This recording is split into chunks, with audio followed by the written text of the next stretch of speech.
অভয়াশ্রম গড়ে তুলি, দেশি মাছের দেশ ভরি, এই প্রতিপাদ্যকে সামনে রেখে গাইবান্ধার সাঘাটায় মৎস্য দপ্তরের আয়োজনে সপ্তাহব্যাপী জাতীয় মৎস্য উৎসব উদযাপন উপলক্ষে গত 18 আগস্ট বিভিন্ন কর্মসূচি পালন করা হয়েছে। সকালে র্যালি ও মৎস্য অবমুক্তর মাধ্যমে কর্মসূচি শুরু করা হয়। পরে সাঘাটা উপজেলা পরিষদ মিলনায়তনে উপজেলা নির্বাহী অফিসার মীর মোহাম্মদ আল কামা তমালের সভাপতিত্বে আলোচনা সভায় বক্তব্য রাখেন সাঘাটা উপজেলা বিএনপির আহ্বায়ক আলহাজ মোহাম্মদ আলী, জামায়াতে ইসলামের সাংগঠনিক সেক্রেটারি প্রভাষক এনামুল হক সরকার, মৎস্য বীজ উৎপাদন খামার গোবিন্দগঞ্জের ব্যবস্থাপক মশিউর রহমান ও ক্ষেত্র সহকারী হিমন সরকার। অনুষ্ঠানটি সঞ্চালনা করেন সহকারী প্রোগ্রামার কামরুজ্জামান।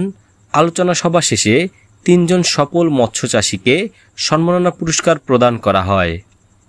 সাঘাটা থেকে মাজেদ মাজুর ভিডিও চিত্রে মোস্তাফিজুর রহমান ফিলিপস, সাঘাটা নিউজ।